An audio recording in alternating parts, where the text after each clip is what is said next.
Êxodo capítulo 1.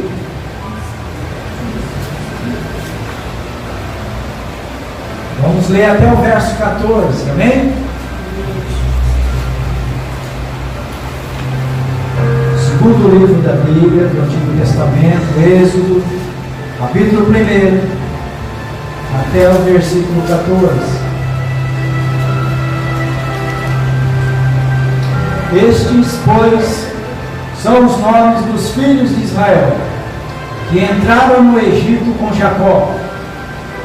Cada um entrou com a sua família: Rúben, Simeão, Levi e Judá, Isacar, Zebulon, Benjamim, Dan, Naphtali, Gade e Aser.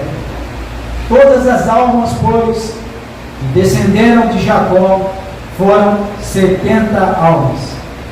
José, porém, já estava no Egito. Sendo, pois, José falecido, e todos os seus irmãos, e toda aquela geração, os filhos de Israel frutificaram e aumentaram muito, e multiplicaram-se grandiosamente, e foram fortalecidos grandemente, de maneira que a terra do Egito se encheu deles. Depois levantou-se um novo rei sobre o Egito, que não conhecera a José, o qual disse ao seu povo: eis que o povo de Israel é muito numeroso e poderoso. Usemos sabiamente para com ele, para que não se multiplique, e aconteça que, vindo guerra, ele também se ajunte com os nossos inimigos, e peleje contra nós, e suba da terra. E os egípcios puseram sobre eles maiorais de tributos, para os afligirem com as suas carnes, e edificaram para Faraó as cidades de tesouros, Pitom e Ramsés. Mas quanto mais os afligia, também mais se multiplicavam, e tanto mais cresciam, de maneira que se enfadavam por causa dos filhos de Israel. E os egípcios faziam servir os filhos de Israel com dureza. Assim lhes fizeram amargar a vida com dura servidão, em barro e em tijolos, e com todo o trabalho no campo, com todo o seu serviço, em que os serviam com pesados. Amém? Louvado seja Deus. Pai, nos guia através dessa palavra, Senhor, e nos ajude, ó Deus, a compreender, Senhor, a mensagem do céu para a nossa vida hoje. Assim, Pai, nós te pedimos em nome de Jesus. Amém. Glória a Deus. Amém. Irmãos, nós vemos aqui a continuação de Gênesis, né? Êxodo é um livro que, observando-se bem, é a continuação do Êxodo. Muitas coisas que não ocorreram lá no Gênesis acabaram acontecendo no Êxodo. Algumas promessas de Deus na vida de Abraão, que é o centro, né? O centro da lógica da relação de Deus com esse povo que se originou através de Jacó, e depois passa a ser chamado de Israel, está ali concentrado nas promessas de Deus feitas a Abraão. Qual era a promessa de Deus para Abraão? Far-te-ei uma grande nação. Não é? Mas observem, amados, através da história, Abraão, lá acho que no versículo 14, ele fica meio em dúvida. Aí ele chega para Deus e fala: Senhor, eu tenho peregrinado nessa terra, tenho padecido, tenho sofrido, tenho te obedecido, tenho te servido, tenho feito tudo conforme a tua vontade, mas Senhor, eu não vejo possibilidade de acontecer na minha vida a tua promessa. O Senhor disse que de mim o Senhor faria uma grande nação, mas eu e a Sara já estamos envelhecendo. Senhor, traz, a Sara é estéril. Como que vai se estabelecer a sua promessa em minha vida? Não é? E Deus disse para Abraão, simplesmente, né? Na minha maneira de traduzir, resumindo, falou assim: ó Abraão, apenas confie. Obedeça e confie, Abraão. Aí ele pega o Abraão, que Abraão provavelmente estava dentro da tenda ali. Sabe como a gente às vezes faz nas nossas noites? A gente não consegue dormir pensando nas coisas, falar com Deus e fica indagando, perguntando a Deus. Aí Abraão está ali na tenda, a Sara talvez dormindo, Abraão conversando ali. Aí Deus fala assim: Abraão, vai lá para fora. Aí o Abraão sai para fora. Aí Deus fala: Abraão, olha para o céu, tenta contar as estrelas. Aí Abraão, Senhor, é impossível contar as estrelas. Então, Abraão, assim será a tua descendência. Aguarde e confie. E o Abraão falou: Senhor, então eu vou crer, eu vou esperar, eu acredito no Senhor. Abraão toma uma posição: acreditar, mesmo não vendo a evidência dos fatos, mesmo não vendo a possibilidade física, a possibilidade orgânica, a possibilidade humana ali. Ele fala: eu vou acreditar, eu vou esperar então no Senhor. E acontece, apesar da Sara tentar dar a volta ali no caminho, pegar um atalho, arrumando o filho com a serva, mas Deus cumpriu a promessa. A Sara acabou engravidando Isaac, filho da promessa. E aí começa essa linda história e vai, até que se chega na descendência do Jacó. Jacó, os 12 filhos. O penúltimo filho, o filho também de quem provavelmente não seria capaz de dar um filho para Jacó, acaba nascendo José. E Jacó amou José mais do que os outros filhos. A Bíblia diz que sim, Jacó tinha um carinho diferente com José. Talvez porque José era obediente, José era atencioso, José era zeloso com as coisas, ajudava a mãe, ajudava na tenda, ajudava o pai, procurava sempre estar ligado ali, e provavelmente conhecedor das promessas que Deus tinha para Jacó também. Até que os irmãos acabam, todo mundo conhece a história, sentindo ciúme e acabam desejando matar José. E aqui no Êxodo não se fala do período da governância sob a responsabilidade de José, que começou na casa de quem o comprou. Lembra disso? Na casa de Potifar, não foi? O centurião, o general lá do faraó.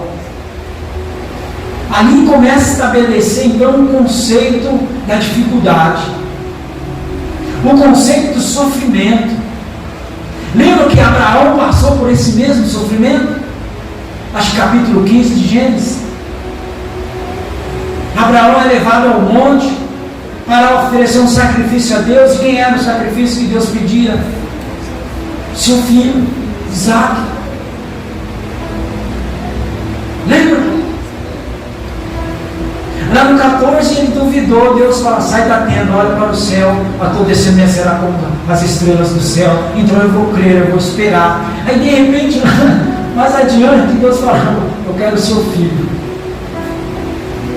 Mas como ele prometeu uma descendência, vem o Isaac, e agora ele quer o Isaac, como é que vai ser essa descendência?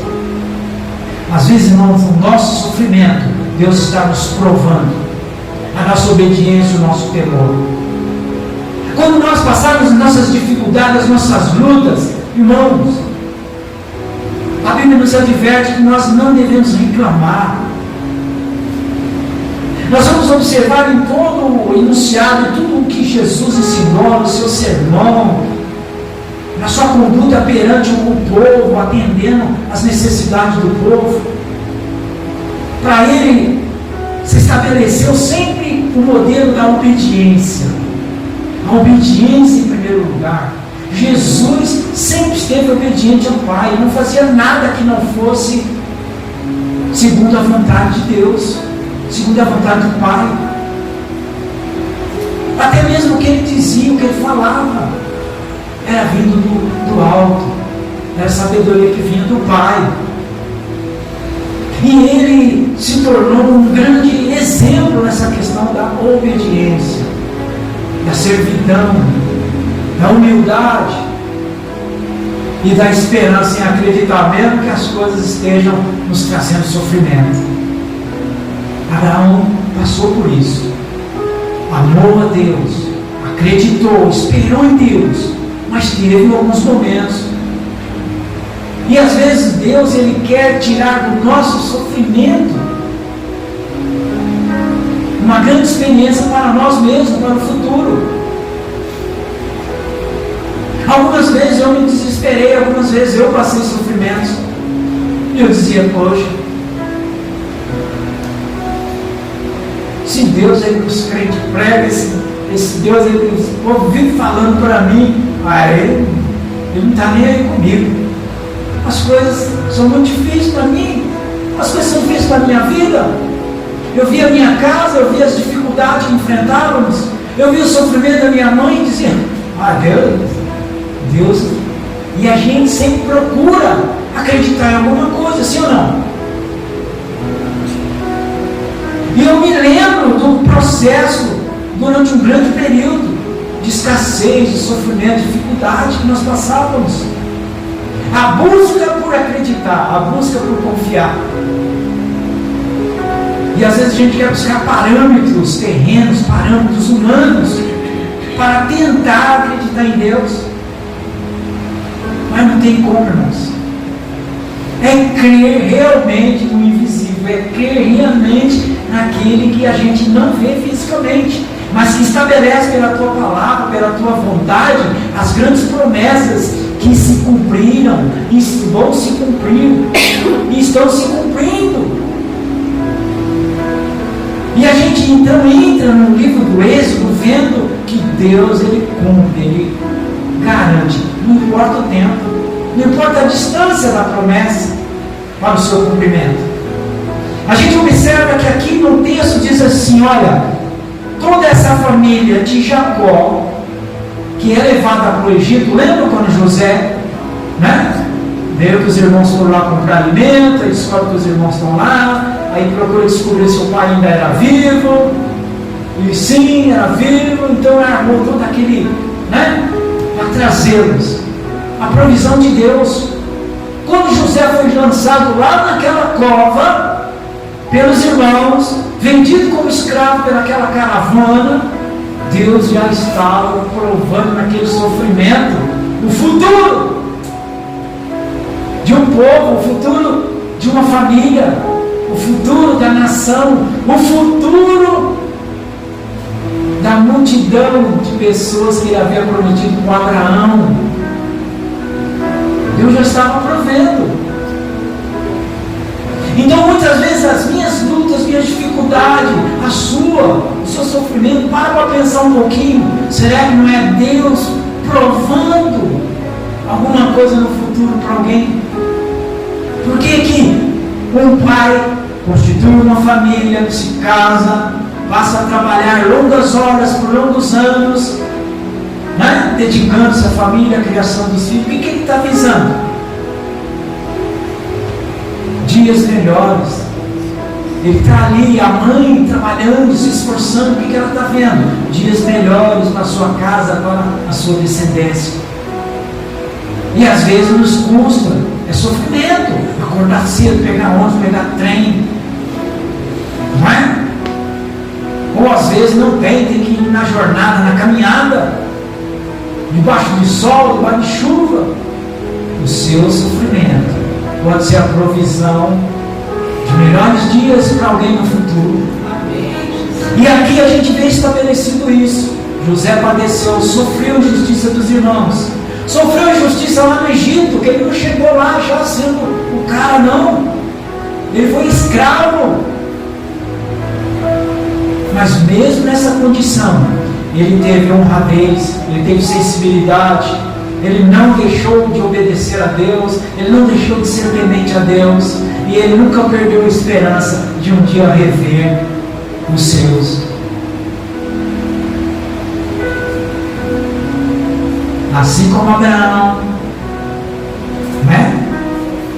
A palavra de Deus diz assim que sobre Abraão, pela sua obediência a Deus, pela sua fé, foi imputado, não é? Justiça de Deus. Tanto que a Bíblia o trata como amigo de Deus. José é a mesma coisa, observe. Aí José morre.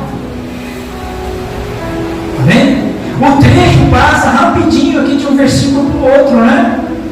Depois daquela geração toda, os irmãos de José, os 70 que aqui descreve, todos aqueles morrerem, foram envelhecendo, foram ficando idosos, morreram lá no Egito, vendo a prosperidade do povo de Israel mesmo, lá né, longe da sua terra natal.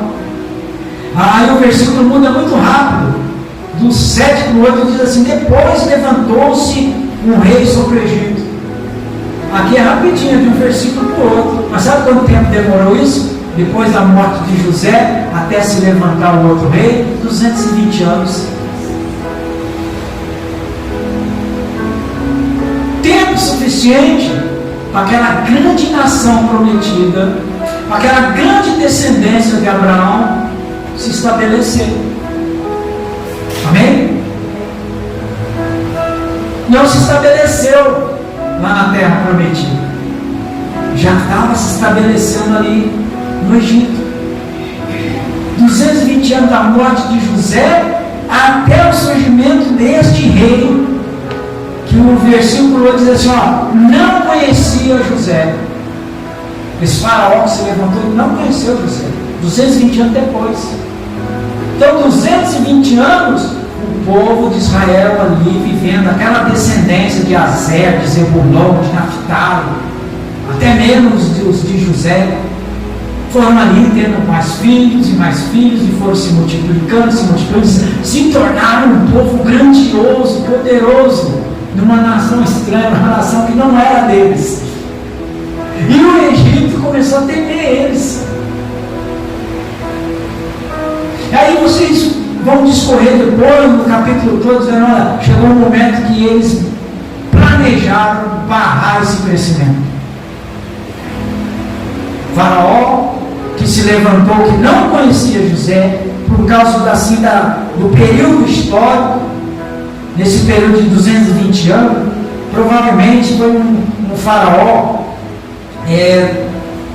se chamado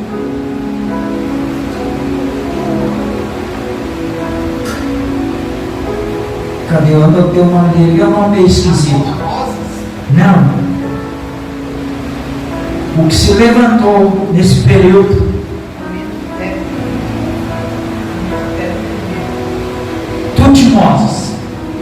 Tutmoses I, ele se levantou e ele passou a ter essa preocupação. O povo está crescendo demais, vamos aumentar a carga de trabalho dele, vamos manter eles ocupados para eles não fazerem tanto filho. Os homens estão com muita vontade, ficam muito em casa, estão crescendo muito a família deles. Vamos aumentar o peso, vamos dar mais trabalho, vamos botar eles para construir uma cidade. E aí começaram a construir a cidade de Pitom, depois a outra cidade. E depois desse período, foi um período de mais ou menos uns 110 anos. Aí esse morre. Aí surge um outro faraó, Amenhotep II. Esse foi o problema. Esse foi o grande problema do povo de Israel. Que esse ordenou a matança dos primogênitos, dos meninos israelitas que nascessem. Ele diz: olha, só uma forma de parar com esse povo é vocês dar ordem às parteiras, e quando os israelitas forem dar a luz, se for mulher, deixa viver, se for homem, vocês matam. Não quero ver nascer mais nenhum israelita aqui. Por quê? Porque as mulheres, provavelmente com o tempo, iam se casar com os egípcios. Se não, ia misturar, não ia ter. Mas a palavra de Deus aqui vai revelando para nós que as parteiras temeram a Deus, temeram diante de Deus esse negócio. E elas faziam, elas escondiam os bebês machos. Mas nada fica escondido por muito tempo. Aí o faraó depois descobre que alguma coisa estava acontecendo, que estava aparecendo meninos israelitas. Aí inquire as parteiras, e elas dizem: não, sabe o que é? É que as israelitas são muito apressadinhas. Quando elas entram em trabalho de parto, elas mesmas resolvem, não dá tempo da gente chegar lá. Aí quando a gente vê, o bebê nasceu, e a gente não tem o que fazer. Deus cuidando para que a promessa feita a Abraão se estabelecesse, ainda que em dificuldade, ainda que o povo estivesse submetido a uma escravidão, a um trabalho forçado, porque eles deixaram de ser amigos do Egito, amigos de Faraó, depois da morte de José, com o surgimento dos novos herdeiros do trono. Entendem? Muitas vezes nas nossas vidas, irmãos, vamos ter muitos amigos que vão nos apoiar em tudo, vão nos ajudar, vão fazer parte da nossa vida, vão fazer parte da nossa história, vão estar ali conosco, ó, em tudo, se alegrando, festejando, né? Se a gente dá alguns tropeços, a gente faz alguma coisa, não tem problema, somos tudo amigos. Mas vai chegar um tempo, quando houver o temor de Deus no seu coração, você vai se tornar diferente, você vai se tornar um incômodo. Onde você está querendo chegar, pastor? Estou querendo chegar nos dias de hoje. Amém? Amém? Somos peregrinos nessa terra, assim como esse povo estava lá no Egito, peregrinando. Qual era o lugar deles? Era Canaã, a terra prometida. E eles precisavam chegar lá. Como? Obedecendo, em obediência. E esses 220 anos depois da morte de José, causou algo muito complicado na vida deles. Porque eles passaram a levar uma vida muito mais social, uma vida muito mais ligada às coisas do Egito. Aprenderam a gostar de toda a cultura egípcia. Aprenderam a gostar da riqueza, da estrutura, que a palavra de Deus diz assim: eles se tornaram numerosos e poderosos. Então eles não eram pobres. E o Egito estava preocupado com isso. Irmãos, nós estamos vivendo dias assim onde a igreja, irmão, tem se tornado numerosa e poderosa. Não é no Brasil, é em todo o planeta. E tem muita gente preocupada tentando fazer de tudo para parar você, parar a igreja, parar a tua fé, parar a tua esperança, fazer com que você se torne um crentinho meia boca, não tão obediente a Deus, que se misture com qualquer outra cultura, que não tenha mais um coração totalmente obediente a um Deus que te promete vida e vida, uma mudança. Para que você não acredite que você é parte deste povo prometido a Abraão, a grande nação, numerosa, com como as estrelas do céu, incontáveis como os grãos de areia numa praia. Ainda estamos vivendo isso. E para isso Deus supriu toda a história. Deus esteve no controle de tudo durante toda a história, desde aquela época até os dias de hoje. E olha como Deus vem trabalhando, irmãos. Olha a história, né? Quem gosta de ler Bíblia, né? Quem tem Bíblia como um verdadeiro livro, né? De história, mas uma história, não é aquela história fantasiosa, é uma história real, onde os personagens foram reais, verdadeiros.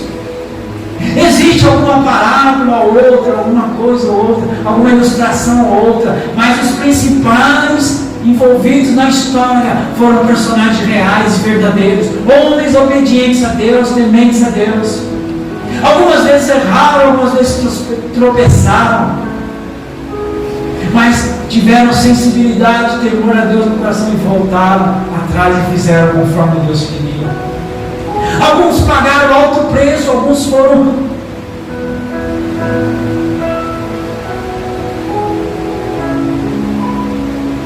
até mortos pela fé que professavam. Mas hoje parece que as coisas estão muito diferentes. O mesmo crente que hoje aceita Jesus, vai para a igreja, confessa que é crente, eu creio em Jesus, ele acaba não provando essa fé, essa crença em Jesus. Está vivendo como vivia esse povo lá no Egito, deixando com que a popular cultura humana invade o teu coração, a tua vida, a tua casa, os conceitos sociais, morais. Hoje nem tudo que deveria ser moralmente correto não faz sentido, não é? Então a gente precisa observar através da história, irmão, que Deus sempre trabalhou buscando o coração do homem e muitas vezes fazendo o homem sofrer para poder ter sensibilidade na alma, para poder ter dependência exclusiva de Deus em todo o seu processo sobre essa terra. Deus não nos quer fazer sofrer, entendam isso. Mas Deus muitas vezes permite algumas coisas para nos provar que sem Ele, nós acabamos de cantar, eu pereço, eu não sou nada. Deus permitiu e usou a opressão de Israel, irmãos, a fim de separar os israelitas da idolatria. Talvez nós estejamos vivendo hoje um período de sofrimento, um período de provação no nosso país, na nossa nação, na nossa sociedade brasileira. Talvez porque Deus permitiu para mostrar para nós como deixar de ter fé, deixar de crer, deixar de ter temor de Deus pode nos levar à bancarrota, pode nos levar ao desastre social, ao desastre familiar, ao desastre profissional, ao desastre moral. Deixar de ter temor de Deus, deixar de acreditar em Deus, deixar de amar a Cristo verdadeiramente, de fazer prática, uso da sua fé, pode nos levar, irmãos, a uma destruição nacional. Talvez os dias que estamos vivendo hoje, os fatos que estamos vendo acontecer, aí muita gente diz assim, mas isso é bíblico, tá? É histórico. Tá, tudo bem, é bíblico, é histórico. Jesus previu isso lá em Mateus 24, está registrado. E nos últimos dias se levantarão homens, né? Mas amantes de si mesmo e tal, desobedientes a pais e mães. A gente sabe disso, é bíblico, mas e aí, o que nós vamos fazer a respeito?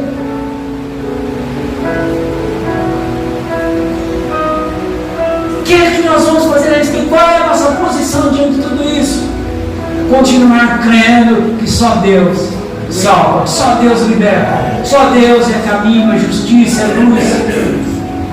Só Jesus pode nos livrar da condenação por causa da nossa desobediência, do nosso zelo.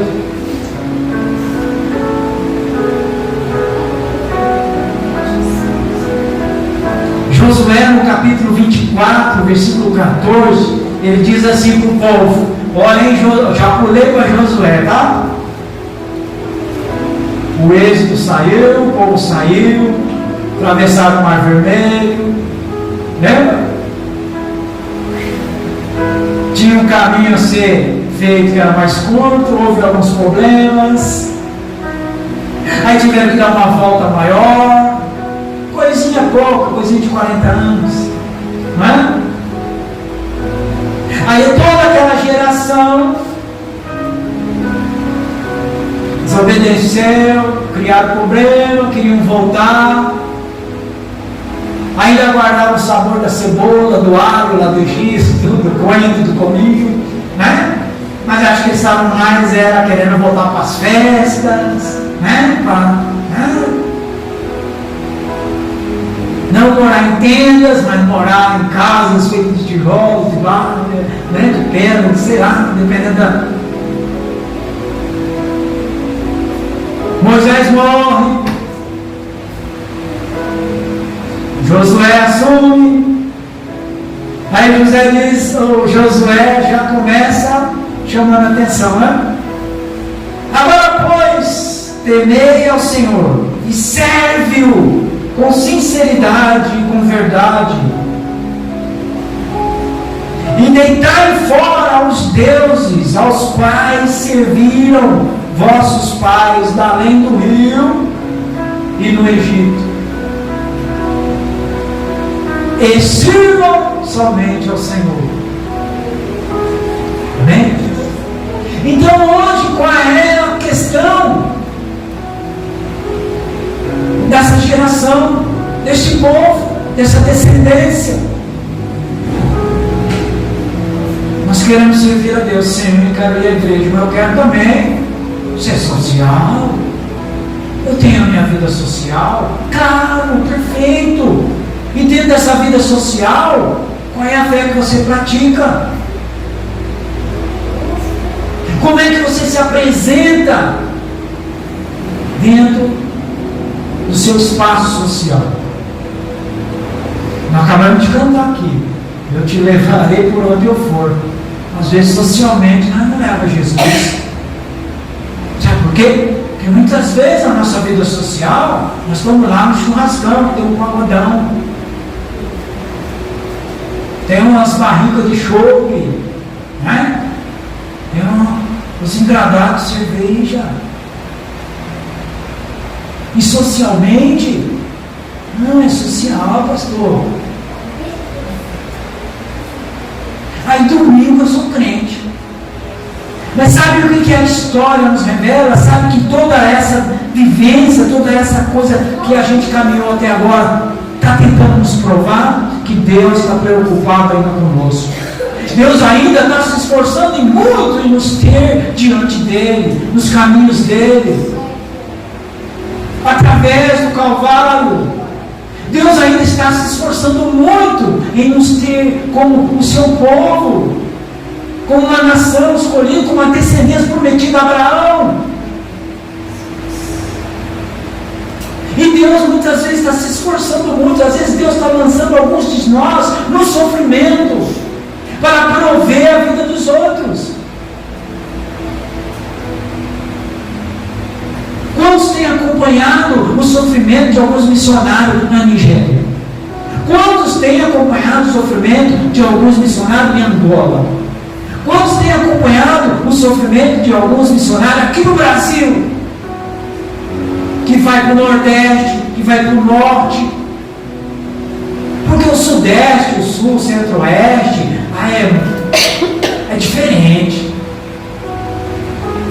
Tem uma oxigenação, tem uma ideia, tem uma cultura misturada, tem uma coisa, tem um sincretismo religioso muito misturado.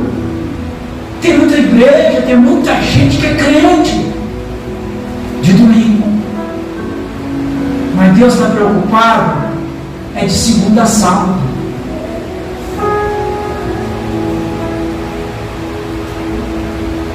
Deus está preocupado com o teu povo. Segunda a sábado, domingo você está lá na igreja me louvando, dando glória, cantando, se alegrando, ouvindo a mensagem do pastor. Mas segunda a sábado, o que é que você está fazendo?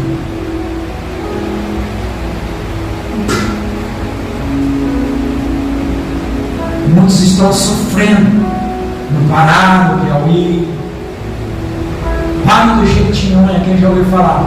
Vale do Jequitinhonha, ainda, irmãos, é o pior lugar, o lugar mais miserável do Brasil.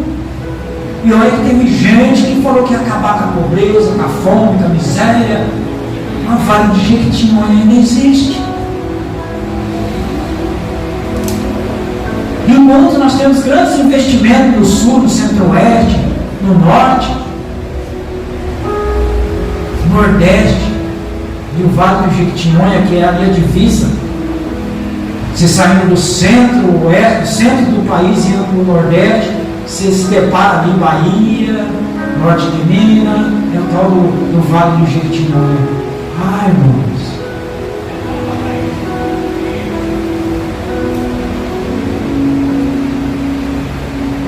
Enquanto isso, estamos preocupados com a nossa vida espiritual domingueira. Aleluia, eu sou crente. Eu acredito em Deus, eu acredito em Jesus. Irmãos, olha que Josué fala: não sejamos como os nossos antepassados, que serviram outros deuses. Ele diz outros deuses, ele está falando de cultura, irmãos. Ele está falando da divisão do nosso interior, do nosso coração em relação ao Deus Todo-Poderoso, o Deus de Abraão, de Isaac e de Jacó. Não podeis servir a dois senhores, ou você agrada um, desagrada o outro, não é assim?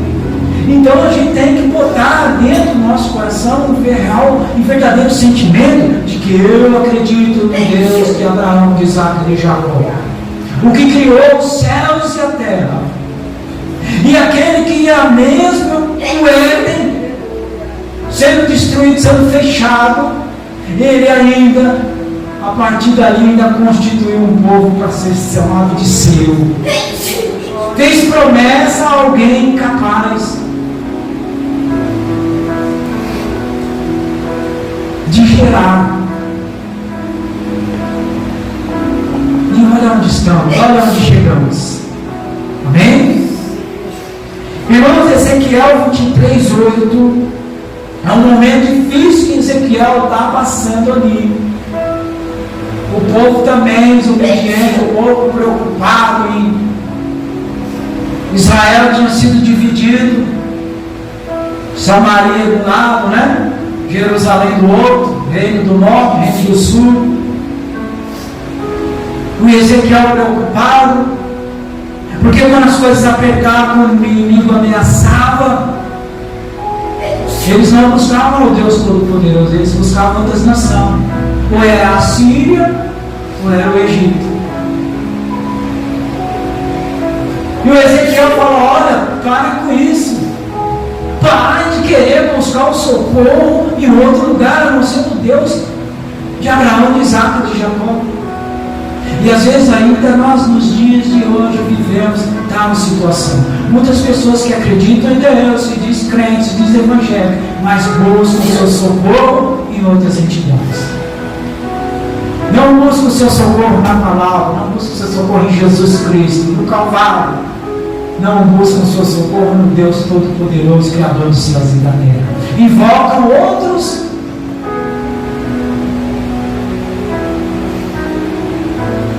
E a gente precisa observar no decorrer da história, irmão, que Deus sempre esteve preocupado em nos levar para perto dele, a nos ter como um pai zeloso, como uma mãe zelosa, na mãozinha do filho, né?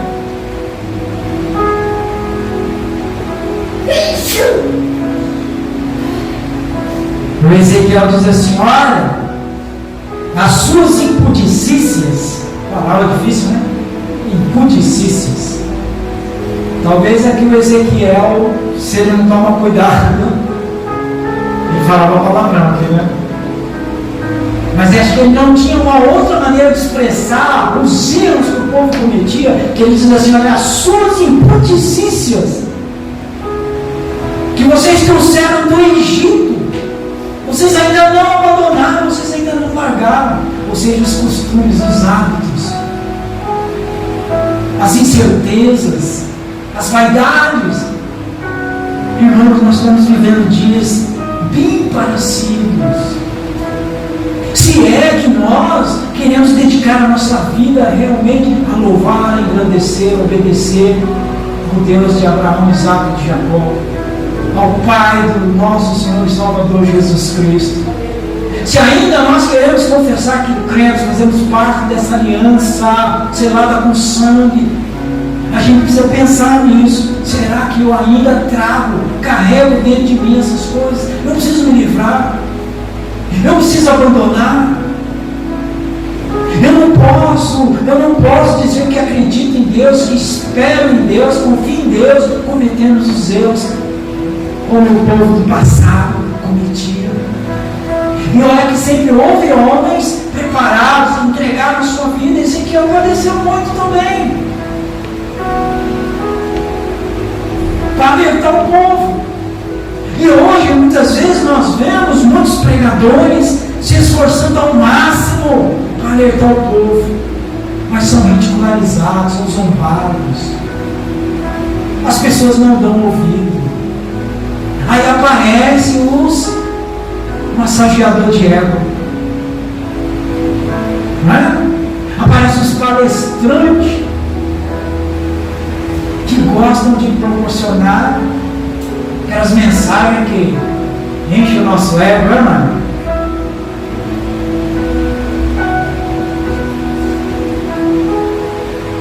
E ele não está nem aí se você está vivendo torto, se você está vivendo reto, se você está pecando, se você está realmente crendo ou não, se você está exatamente fazendo uso da sua fé,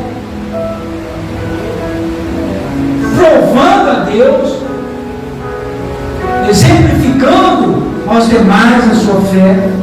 Ele não está nem aí. Aí o Ezequiel é bem duro.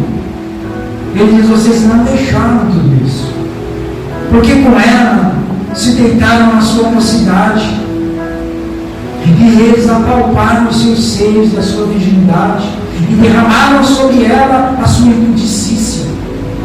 Ele faz uma alegoria aqui. Alguns assim, talvez até vai dizer assim: nossa, mas é meio malicioso isso aqui. Mas o que ele está dizendo? Que todas essas coisas, elas vêm sobre nós de uma maneira sorrateira, nos faz nos sentir bem. Sabe, é como o nosso inimigo nos abraçasse e nos desse um beijo antes de dar uma facada em nós. É como se o bandido viesse antes e dissesse: oi, legal, tudo bem? Como você está? Eu quero o seu dinheiro, tua carteira, teu celular, teu relógio, e depois eu vou te dar um tiro. É mais ou menos isso. Aí o Ezequiel diz assim: não, vocês não podem viver assim. Vocês não podem assentar nisso. Aí nos versículos lá do número 2 ao 9, Ezequiel fala de duas irmãs, né? Duas nações. Eu acabei de falar aqui: Samaria, reino do norte, Jerusalém, reino do sul.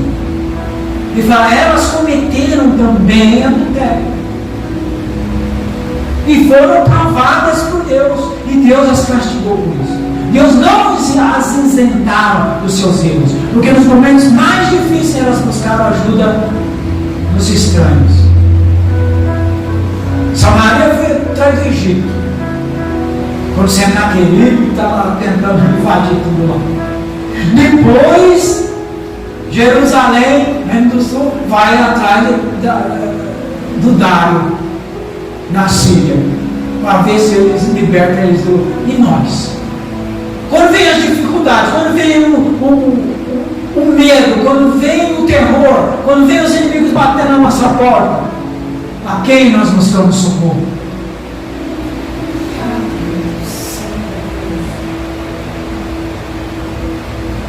Porque a vida do crente, irmão, não é só glória, não é só a glória que eu falo assim, né?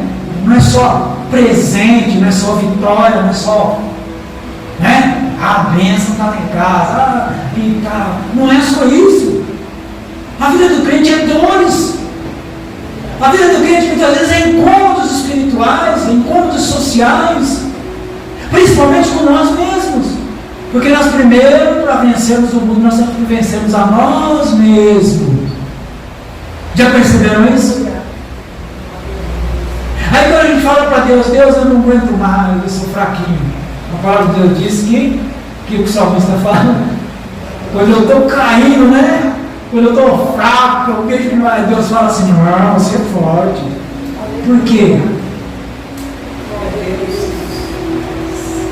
Porque nas nossas incapacidades, nas nossas tristezas, nas nossas angústias, a gente tem que chegar na mão de Deus, a gente tem que confiar em Deus, a gente tem que fazer práticas da nossa fé em Deus, em Cristo. Aí nós nos fortalecemos. Aí nós nos fortalecemos. E aí eles cometeram adultério espiritual, foram em busca de socorro em outras nações, né? Isso está registrado lá em 2 Reis 15 e 2 Reis 17. Aí Ezequiel dá até um nome para as duas lá, né? Ele fala que é duas mulheres, mas ele está se referindo a Israel e Jerusalém, né? Omã e Aiomã, né? Oiá e Olibá, uma coisa assim. Isso. Glória a Deus. Amém? Para nós encerrarmos, irmãos, ser fiel a Deus pode significar um preço muito alto a ser pago. Porque obedecer é fazer sacrifício.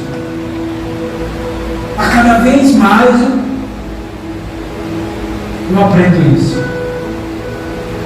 Querer obedecer a Deus, a gente tem que fazer sacrifício.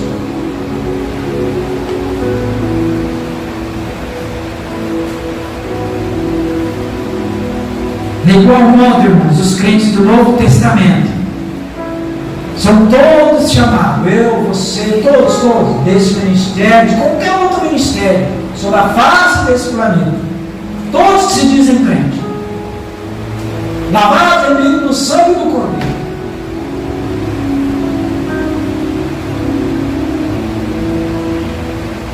são conclamados a participar, a compartilhar dos sofrimentos de Cristo. E o que é isso?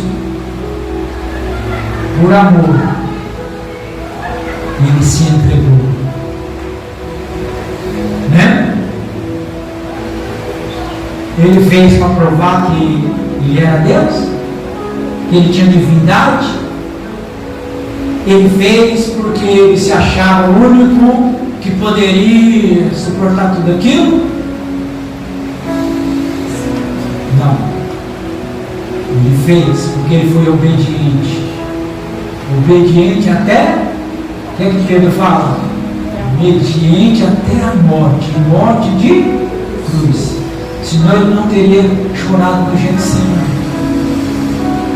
Lembra? Chorou no Getsemane. Pai,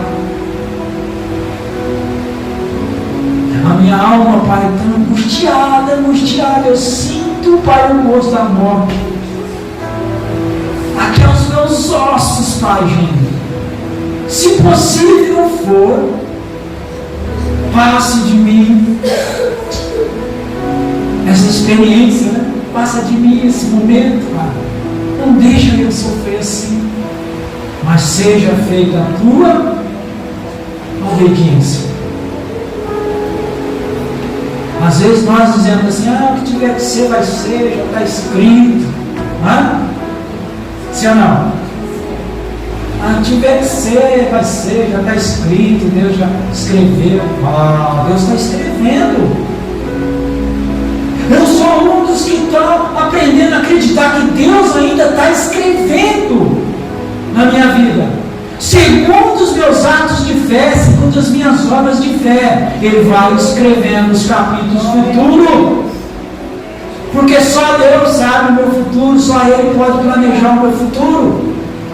Ainda que eu planeje um seguro de vida, ainda que eu planeje uma viagem, que eu planeje um passeio, alguma coisa envolvida aqui na parte terrena pode atrapalhar, pode dar errado, mas quando Deus é o que planeja, quando Deus é o que projeta, quando Deus é o que trabalha a meu favor, segundo segundo a minha fé, a minha obediência, nada pode impedir que aconteça. E os pensamentos que Deus tem são para bem. Amém?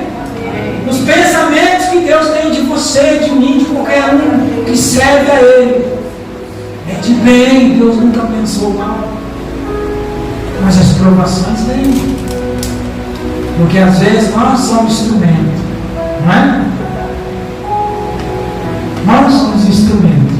2 Coríntios capítulo 4, versículo 10 e 11 diz assim, trazendo sempre por toda parte a mortificação do Senhor Jesus no nosso corpo, para que a vida de Jesus se manifeste também em nossos corpos.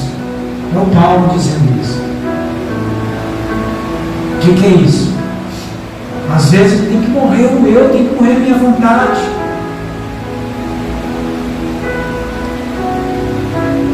Para fazer a vontade de Deus. E a vontade de Deus se estabelece muitas vezes no sermão de Jesus.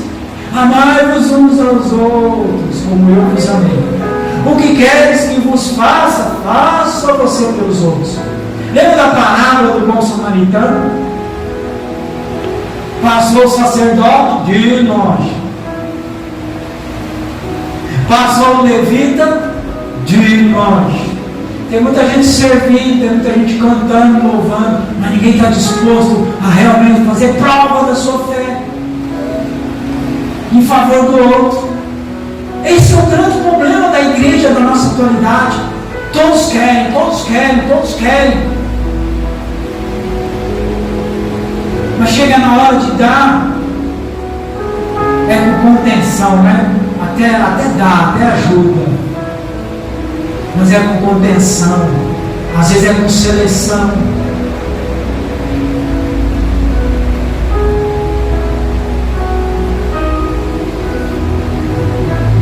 Êxodo 3, versículo 7. Deus diz assim: eu tenho visto a aflição do meu povo. Naquela época Deus viu a aflição do povo. Falou: eu vou preparar um jeito de livrar vocês, eu vou tirar vocês daí. A promessa continua, irmãos. Lembra que eu disse? Que nós somos uma geração que estamos vivendo como o povo que vivia no Egito, nós estamos num lugar que não é nosso. Você é brasileiro? Eu também sou, não é? Mas o Brasil não é a nossa nação definitiva. Amém? A nossa nação definitiva é nas moradas celestiais, junto com o Cordeiro, com Jesus, o Príncipe da Paz, o Senhor dos Senhores, Rei dos Reis. Então, enquanto aqui, irmão, nós vamos viver, espera que Deus está provendo a nossa libertação.